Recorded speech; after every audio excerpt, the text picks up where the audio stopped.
This is a walkthrough of my 2017 Ford Transit.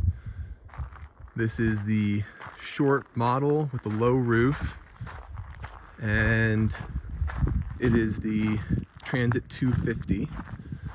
Starting with the exterior, I guess a little bit of background first. I built this whole thing out myself back in 2018. I bought it in 2018 used. It only had about 10,000 miles at the time. And I spent about 4 or 5 months building it out. It's my first build on a van, and put a lot of time and effort and planning into it. Kind of a perfectionist, so I think it turned out pretty good. At the time I had a girlfriend, and now she's my wife, and now we're having a baby on the way. So a 2-person camper van is not really going to work for us anymore. So it's time to let this thing go and send it on to someone else who can have fun with it.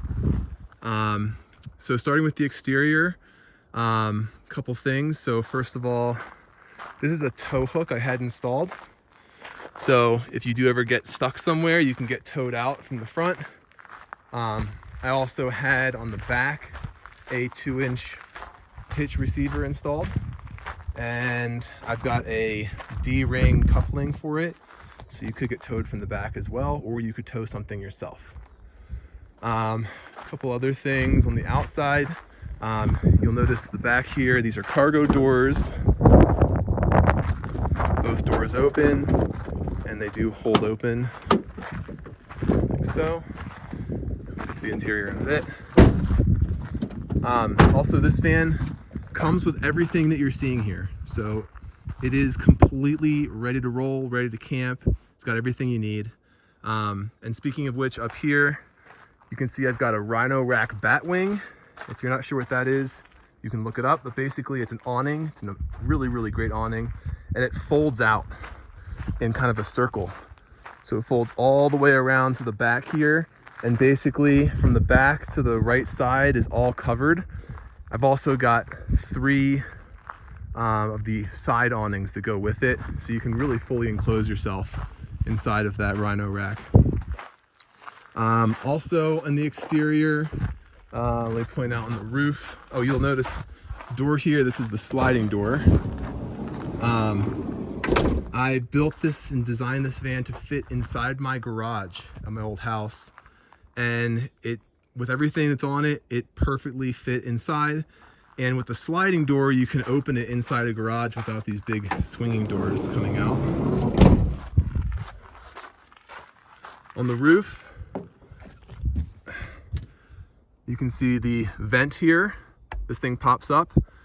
You've got a rack there, and then they've got a 50-watt solar panel Goal Zero. And you've got these nice cross-beam bars, which I used for skis or surfboards or bikes, whatever you want to put on there when you're hitting the road. I've also got a couple of accessories here that it comes with.